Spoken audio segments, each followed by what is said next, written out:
So here this guy came from this background. It was a weird background. It was an orphan background. And he didn't have anybody telling him how to be a parent, how to be this.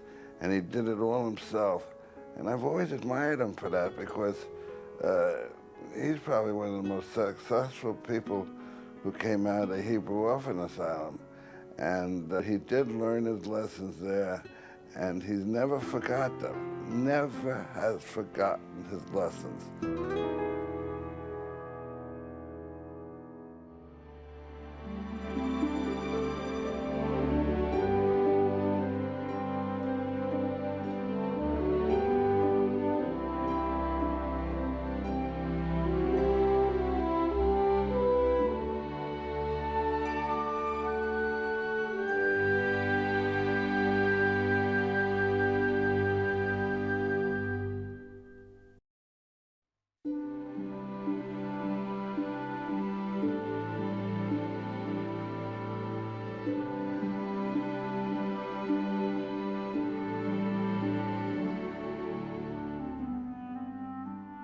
Solomon Rales immigrated to America in November 1913.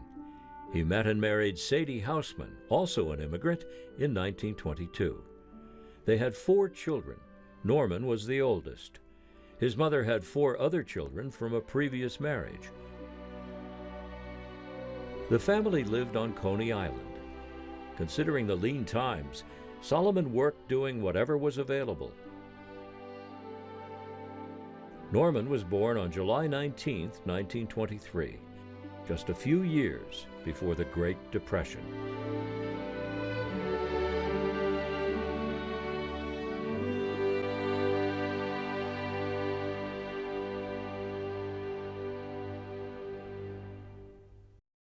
They told stories of how well integrated they all became.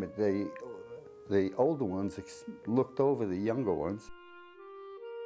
The whole family seemed to come together, and they tried to maintain that relationship of brother and sister.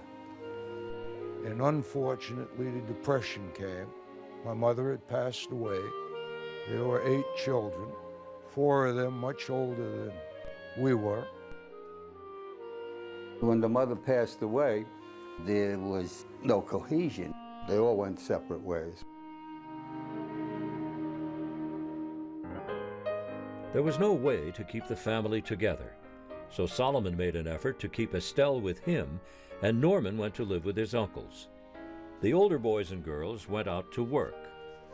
After a short time, 2 of the older brothers and the older sister rented an apartment in the Bronx and tried to set up a household. They took Estelle and Norman in with them. Well, those were very, very difficult times. It was the height of the Depression. Jobs were very difficult to get. And after about a year or 2, that situation came apart. The younger children were left exposed.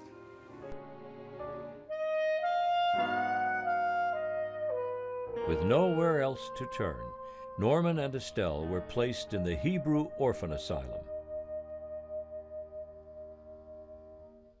Norman's experience there would have a profound and lasting influence on how he lived his life. The building at the Hebrew Orphan Asylum was at 137th Street and Amsterdam Avenue. And it was an immense structure. When I first saw it, I was aghast. It looked like a castle. It was west of Harlem. It was north of the Spanish neighborhood. It was south of the Irish neighborhood. And the building was divided into a boys section and a girls section. Everything was done by bells. The whole institution was run by bells. We had what we call a rising bell that woke us in the morning at approximately 6 o'clock in the morning. Bell rang, you got dressed, you got showered, went down to the dining room to have breakfast, and then we went off to school. The institution had an infirmary, And so our dental care was excellent. Our medical care was excellent. They had a barber shop there. There was a nature club. There was a photography club. There was a band. We had all, dances on Saturday night, movies on Friday night, as long as your grades were okay. After school, most of us would change into our play clothes. We were free to run around and play ball and have a good time during the day right there at the institution, which had a lot of facilities. We had teams in all sports. We had basketball teams, baseball teams, football teams. They played tackle football on a gravel football field. We just figured everybody else had stones until we started to venture a little farther outside the world and saw that there was such a thing as grass and dirt. With all the difficult times we had in the institution, and there was many times when, God, you felt you'd like to run away and get out of this place because there were some things that were not so nice, like you had people in charge of you who would sort of be able to discharge their frustrations by beating you up. And they were called monitors, and they were able to do that and get away with it. And that was the best education you could get. That was really a great place. We learned a lot. We were able to do things together. We appreciated each other. When we came out, we were that much richer in knowing what it is to get along with folks. It was clear from early on to those who knew him well that Norman was destined to live a more than ordinary life. He had a self-assurance in himself that most of us lacked. He was an upfront guy, and he was the type of kid that didn't take any guff from anybody else. He was a guy that stood up for himself and for his friends. He was very truthful. He said what he believed in, take it or leave it. That's me, Norm Rales. He was always Norman and always your friend and a good friend, a good, loyal, kind friend, even as a child. One of Norman's many God-given talents was that he was a gifted athlete. The first recollection I had of Norman was when I started playing basketball. And we had a great team, absolutely great team. Norman wasn't our center, but he was the guy that got the ball off the backboard. He played hard, and he was able to retrieve the ball and pass it around. I have a trophy that showed that we went 25-1, and Norman was a great part of it.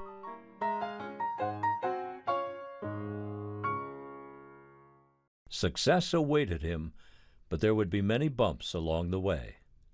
When Norman was only 17, the director of the school gave him a $5 bill and a toothbrush, as well as a pat on the back, and escorted him to the front gate of the orphan asylum.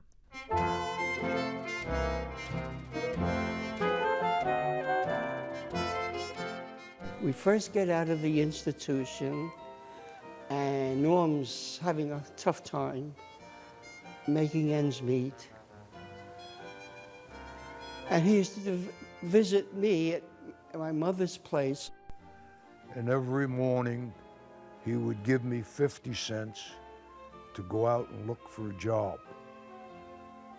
And I remember overhearing his mother say, "You're wasting your money, giving it to him." She said, "You're better off letting him go." And he said, "No, Mom, he's going to be a very rich man someday." And she said, "How do you know that?" He said, "He told me." And ever since then, he's been paying me back on untold amounts.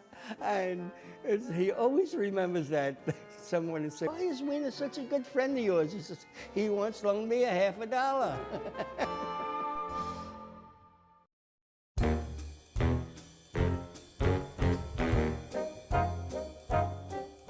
Norman tried several times to enlist in the Army, Navy, and Marines because everyone around him was volunteering.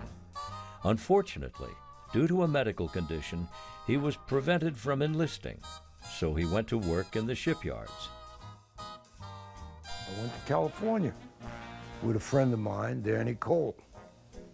And we went up and down the coast. I worked up and down. I worked for the Fisher Flour Mill. I remember putting flour bags on the trucks to make some money to keep me going. After the war, Norman did a lot of traveling, working at various jobs and saving most of his money. He eventually settled in Miami. It was there that he met the love of his life, Ruth, a very strong and secure woman who became very instrumental in Norman's successes later on. And of course, she was a great influence in my life. The beginning of their life together was a humble one, but their aspirations were anything but humble. Norman and Ruth were married by a justice of the peace in a small, quiet ceremony on September 26, 1948. He gave her a watch. He couldn't afford a wedding ring. He borrowed one from the justice's wife. They didn't even have a honeymoon. They moved up to New York right away and moved in with Norman's sister and brother-in-law.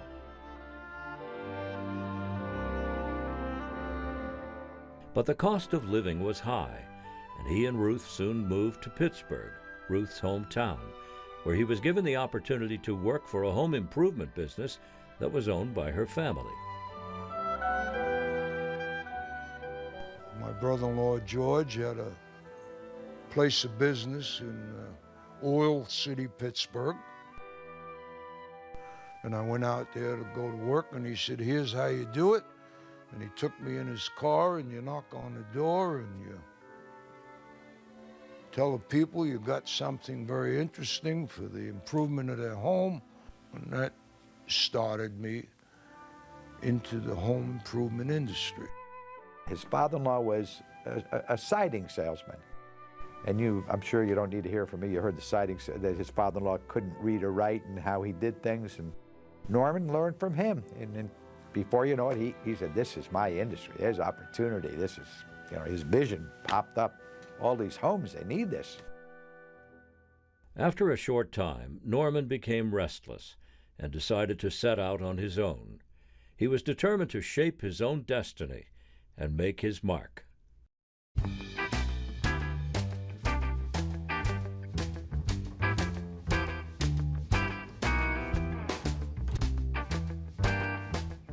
Canyon Stone became hugely successful very quickly, within less than 2 years.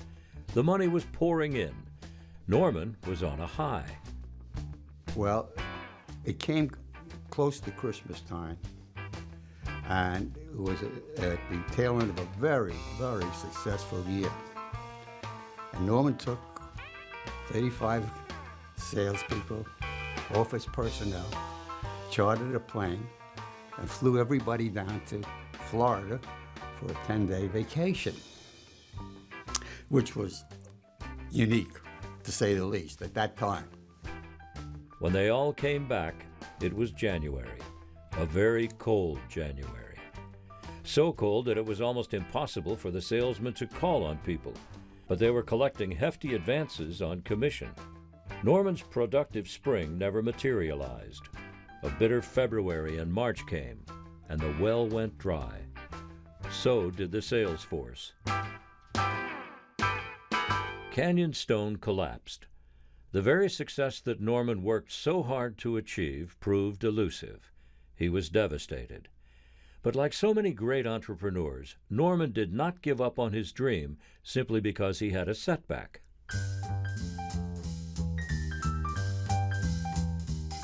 Ever resilient, Norman made up his mind that he would learn from his mistakes and emerge stronger than ever. A born salesman, he once again pounded the pavement, as done so many times early on. He went back to the basics, contacting people, making sales calls in the evening, and burning the midnight oil if necessary to close the deal. Then, a short time later, his confidence restored, Norman opened up a small office with a partner and began recruiting salesmen again. As the new business grew, Norman and his partner traveled south and opened up more offices. They moved the main office to Richmond, Virginia, and later to Alexandria, Virginia. Norman saw a vacuum that he knew he could fill, an opportunity to vertically integrate his business. He already had the home improvement business with a huge client list. Why not create a supply arm for the business as well? And he recognized it, and that was the beginning of Mid-South.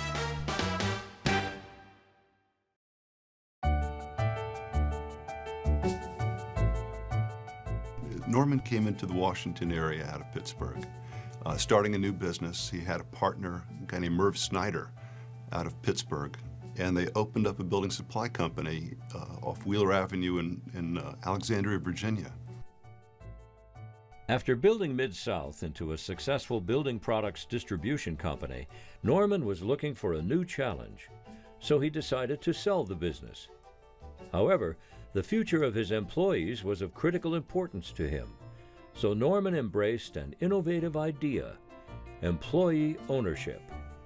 In the middle 80s, Norm gave us the opportunity to buy Mid-South through an ESOP, which is an employee stock ownership plan. And we became the first 100% bank-financed, 100% ESOP in the country. So when we bought the company back in 1985, we were about 30 people, probably at best doing $12 million in volume.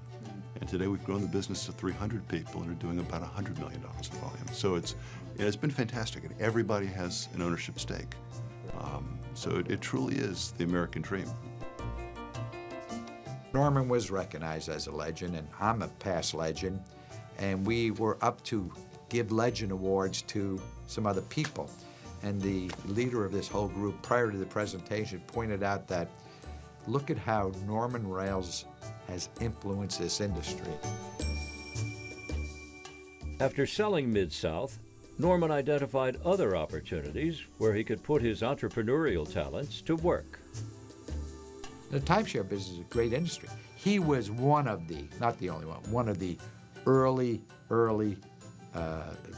timeshare people and had the vision. Timeshare is a huge business today, and he financed these things. We got into the land development, or financing of land developments, and that's really where he took off into making a lot of money, is in the land development business. In addition to his entrepreneurial talents, Norman has always had a knack for investing in stocks and in people. He likes to bet on management, frankly, which I do too. And so he made some big bets on management. It worked out well. He's a great judge of character, and he likes to bet on people because that really is all you have, really, when you talk about making money in the stock market. You're betting on people. Norm harped on the fact that in business it was the people that you surrounded yourself with. It was, you got to have the right people. That was one of his key phrases. I worked for Norman from 1976 to 1986. Norm saw something in me that he put me in a position of really running 2 or 3 of his businesses, land projects and financing, which I'm tremendously grateful for today, because all those things that I learned from him and around him I've carried into my own career for the last 20 years. I had an investment opportunity to buy a dealership. Without a moment's hesitation, he said, "What is it that you want to do?" He was satisfied with the business plan that I prepared for him, and very shortly he advanced me the money that I was short of in making my initial investment in my first dealer company.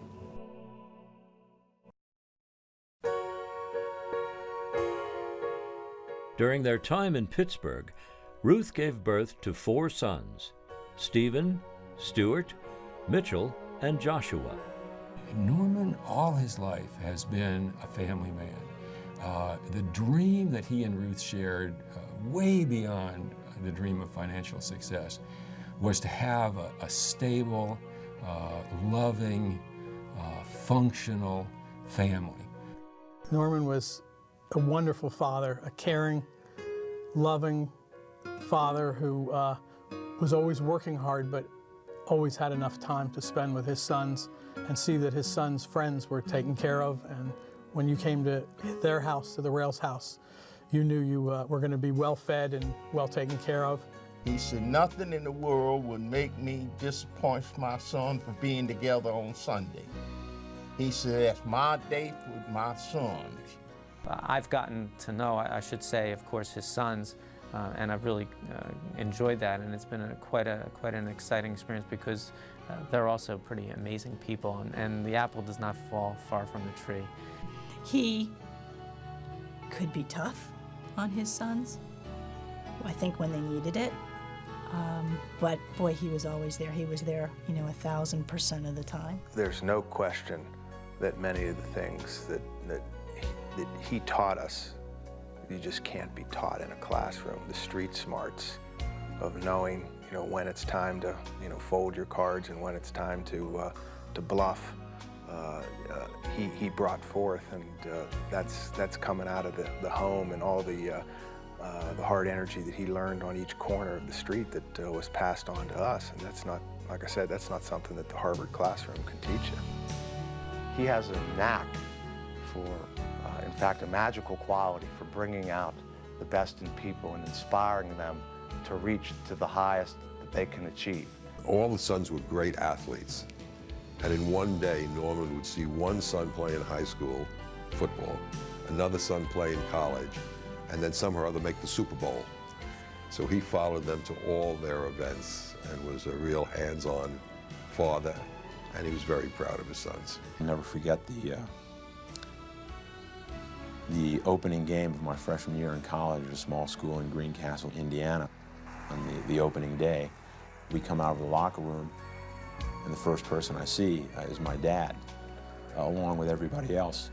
And that was just the beginning. He managed to make it to that game and all the other games, home or away, and believe me, we played a small-time schedule in a lot of small towns. But he managed to be there, and my mom was always there by phone with a blow-by-blow description, wanting to have one, that is, after the game.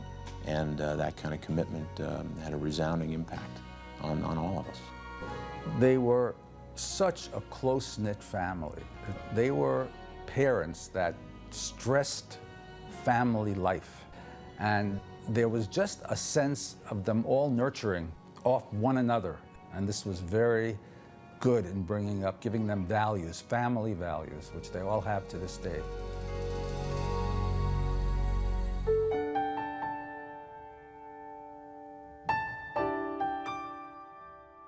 After a number of years, I decided, I guess 25 or 30 years later, I'd bring all the basketball team together if I could locate them. Hello, it's Norman.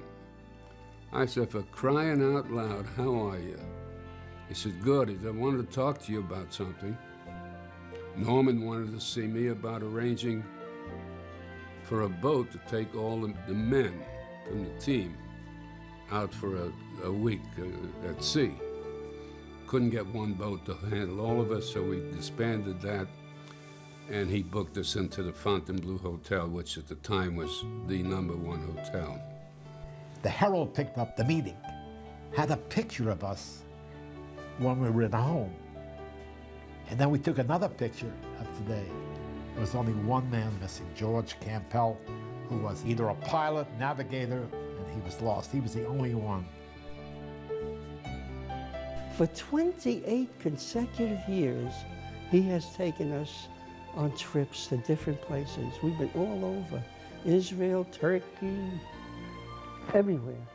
He pays for a reunion, not only for those HOA, but we've included the Brooklyn Hebrew Orphan Asylum Group and the HNOH, Hebrew National Orphan Home, And we get 20, 30, 40 people from each of those places. And together we have about 250 people. So the bottom line is what you and I are coming here for is our yearly fix of those feelings that you get at this occasion.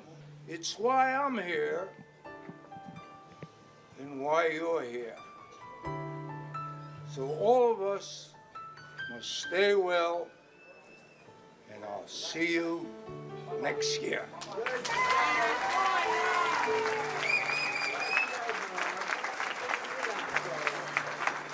You see, when we come to a reunion, no matter who you come in contact with, what kind of relationships you hook up with, it's so comfortable. You know that you're home.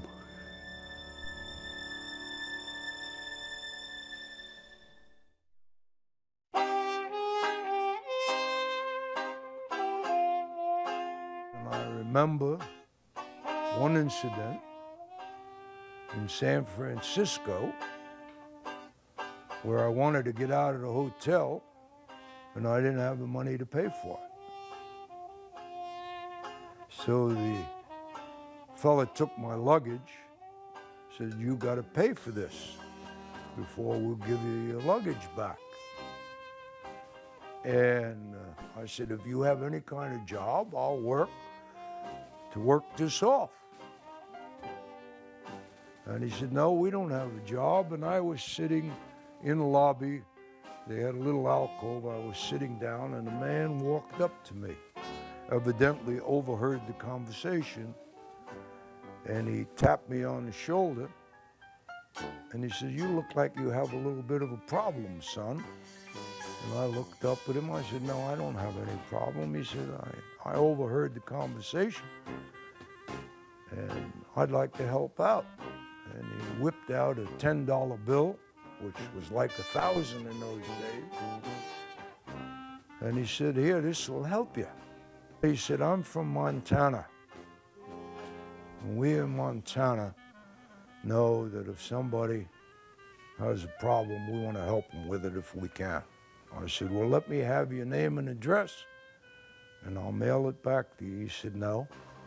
He said, "You just pass it on to someone else."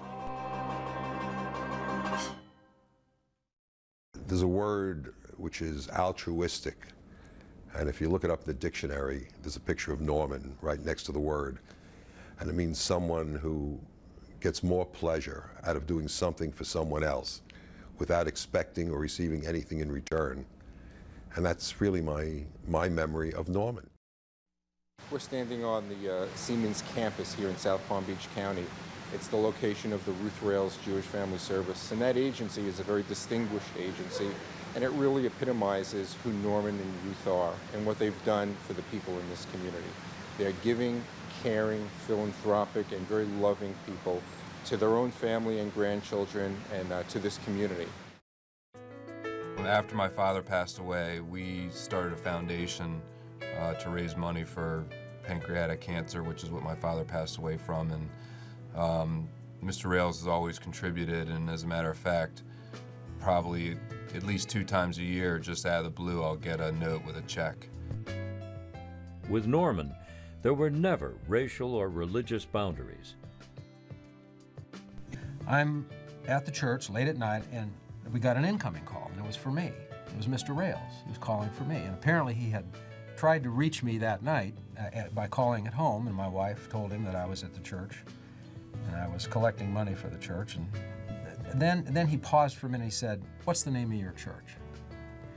And I knew exactly what he was up to, and I said, "Mr. Rales, I'm not going to tell you what the name of my church is, because I know what you're up to." And he said, "What is the name of your church?" And of course I told him. And 2 weeks later, a check for $10,000 made out to St. Francis Episcopal Church shows up. Once, during a conversation with Beverly Forte, a close friend of Norman's, she told him that her husband Jim was restoring a church in her childhood village in Italy.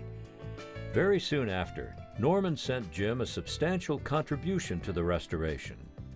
The people in the church were so grateful that they had an artist paint in Norman's face on their religious mural.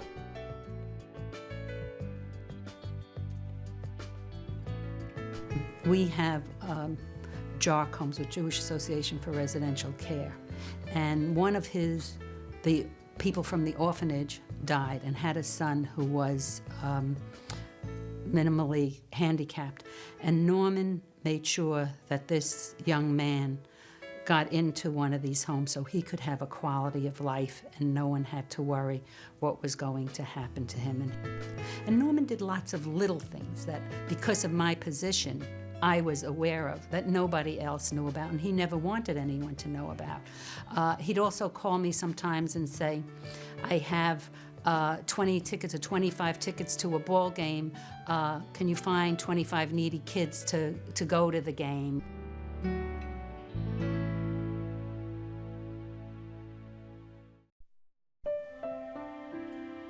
He has mentioned from time to time how years ago you didn't have to have 15 pages of legalese. All you had to do was shake hands, and you knew that you had a deal and that that deal would not be broken.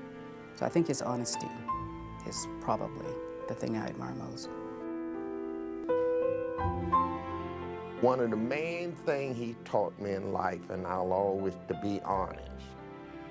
No matter what problem you had or wanted, he said, being honest and tell them up front that what's going on, and then they can take it from there out to take it or leave it. He thinks of the other guy rather than himself. And when you're in trouble, and people have been in trouble, Norman he always has that life belt out for him. He really rescued a lot of people, including me. I never forgot it.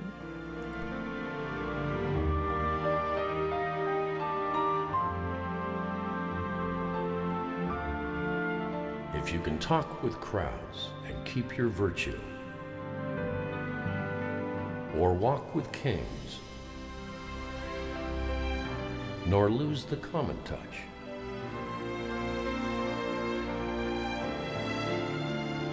if neither foes nor loving friends can hurt you, if all men count with you, but none too much,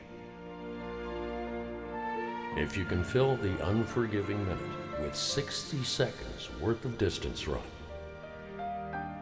yours is the earth and everything in it. And which is more, you'll be a man, my son.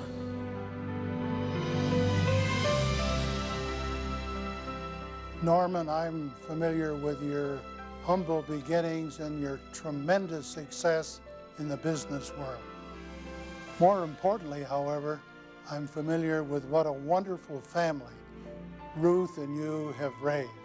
I congratulate you and hope and trust that all goes well for many years in the future.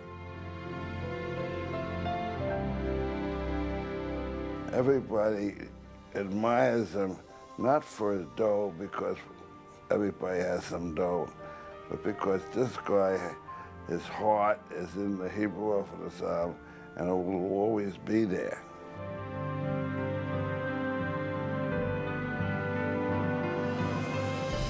Norman Rales, I think, is the most extraordinary human being I've ever met. Only my wife was as good and decent and positive a person as I think Norman Rales is and has been throughout his life. We are all richer for being his friends.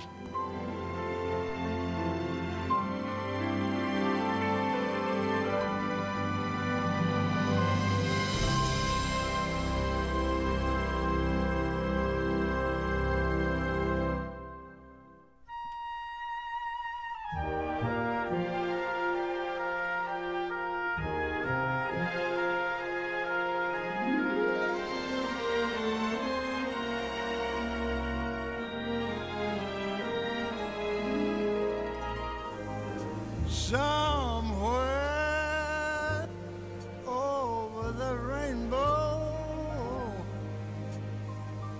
skies are blue.